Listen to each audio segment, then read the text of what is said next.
I made the decision to come back here and work with my father. And of course, my grandfather was alive then and active in the operation. I'm currently 7th generation. You know, working with your family and working the ground, working the animals it's very important to me, that family tie.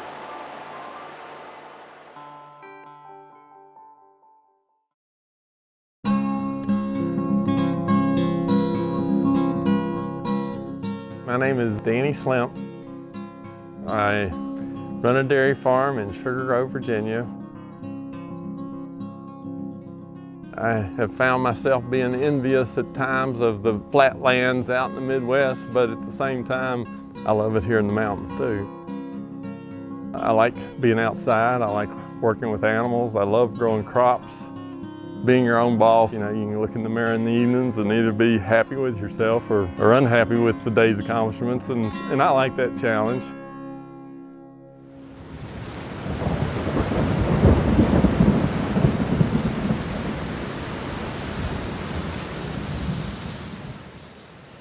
Now, I consider myself conservative thinker.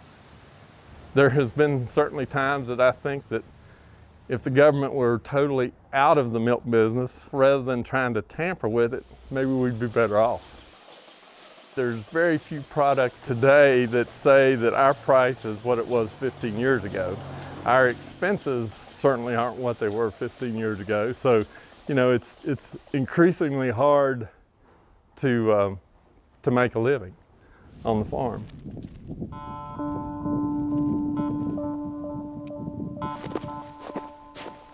Donald Trump's campaign, you know, was a lot of talk. Somehow or another, his talk hit me as being a con man. Just so much of the things he said, I felt like he was going to be unable to deliver. We've got to have a change, but at the same time, I'm not sure this is the change we wanted.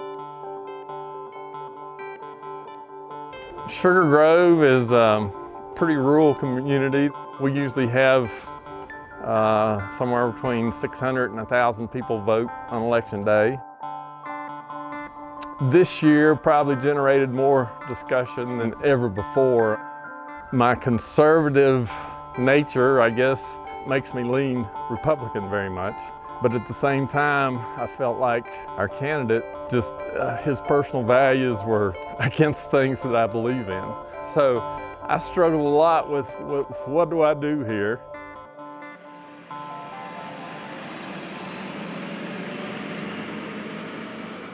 You can see there's several markers here, are just stones with no identification on them. That was original Slimp settlers. Up this direction is our farm. The gray house right through there with the smoke coming out, that's where I live. I guess I'm 7, my children are 8, and now we have you know, a 9th generation that's living and kicking around.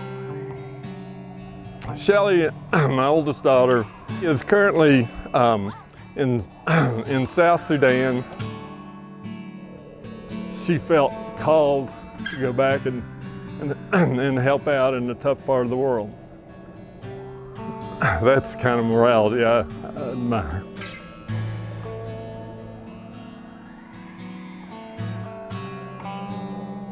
I ended up not voting for either of our major candidates and writing my daughter's name, Shelly, in.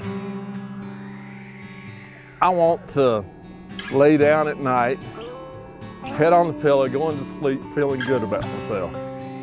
So I put a name on the ballot that I really admire, and you know, I really wish that we had a leader right now that I really admire.